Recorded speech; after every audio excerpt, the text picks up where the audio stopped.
Here we're going to talk about roots, and if you don't know what exponents are, then you need to watch the videos on Facebook, because roots are going to make a lot more sense if you first understand exponents, which are a little bit easier to understand than roots. But when we were talking about exponents, we said, for example, 3 to the 4th equals 81. Again, if you don't know why this is, go watch the video on exponents. So when we're talking about roots, this is the symbol for roots. It's called the radical. There will be a number out here, unless we're doing a square root, which we'll talk about, and then a number underneath. And what this means is you're trying to figure out what number times itself 4 times will give you 81. Well, we know that from here, because 3 to the 4th equals 81, so we know the answer is 3. So we're figuring out what number times itself this many times that's outside the radical is going to give you the number that's inside the radical. When we're talking about square roots, this is probably the item you'll see most often, is a square root.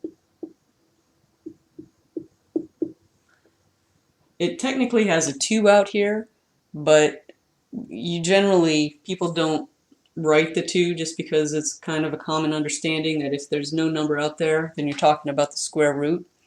So a square root is simply what number times itself is going to give you what's under that radical sign. So for example, what's the square root of 36? What number times itself gives you 36? Well, we know that 6 times 6 equals 36. So you need to know your multiplication tables, your basic multiplication tables 1 through 10 in order to do this effectively.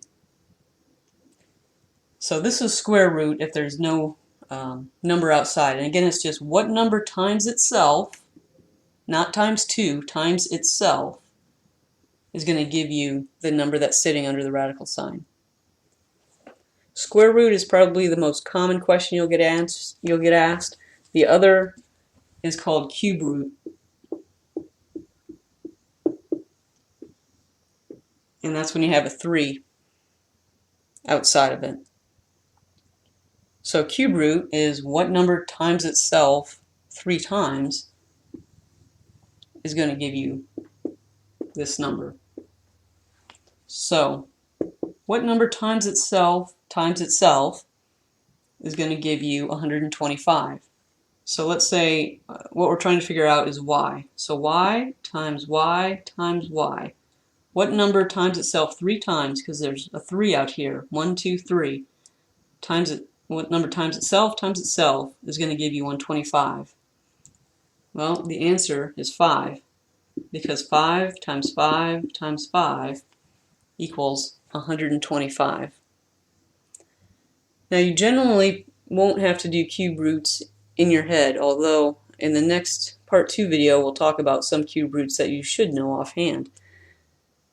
But you might be able to use your calculator with some of these, so you need to make sure you know how to use your calculator, the one that's given to you on the test, and there's a video on Facebook on how to do that.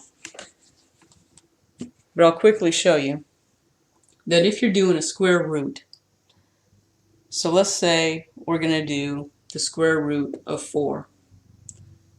There's a function on your calculator called second. So you're going to hit the second button, and then the x squared button. You'll notice that there's a little square root sign above the x squared. That's what second means. It means it's really doing the square root, not the x squared. Because remember, if we were squaring something, we just hit that button. But if we're doing the square root, we hit second, x squared, put the number in, and then hit the enter button. And if you do that, the square root of 4, what number times itself is going to give you 4? 2, because 2 times 2 equals 4. So that's how you do square roots. Make sure you know how to do that on your calculator. If you're doing cubed roots, so let's say we have the cube root of 27.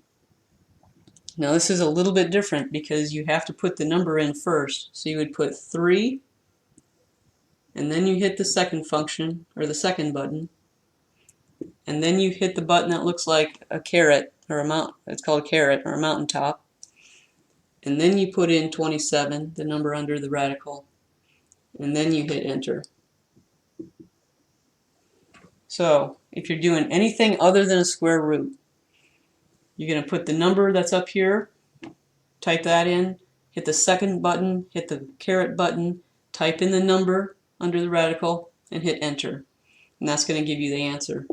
So what is the cube root of 27? What number times itself 3 times gives you 27? The answer is 3, because 3 times 3 times 3 equals 27.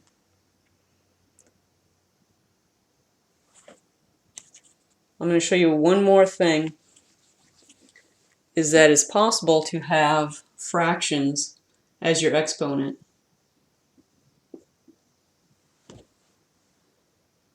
And so here's where you need to understand exponents and roots. So if you have 8 to the 2/3, so this is a fractional exponent. What this means is, first thing you want to do is write down your radical sign and put the 8 in it. You put the 2 goes underneath and the 3, so the numerator goes underneath, the denominator goes out. So this means, what is the cube root, because a 3 on the outside means cube, what is the cube root of 8 squared?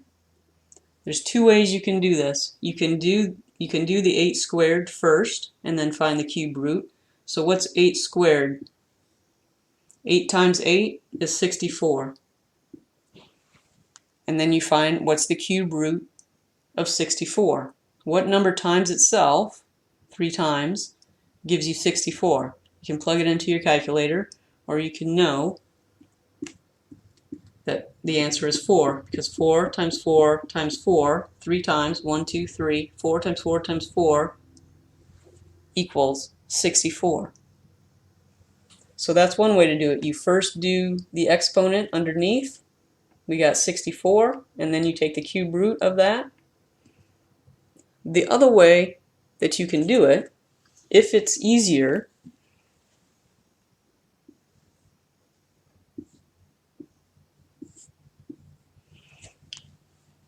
is you can do the root first and then do the exponent.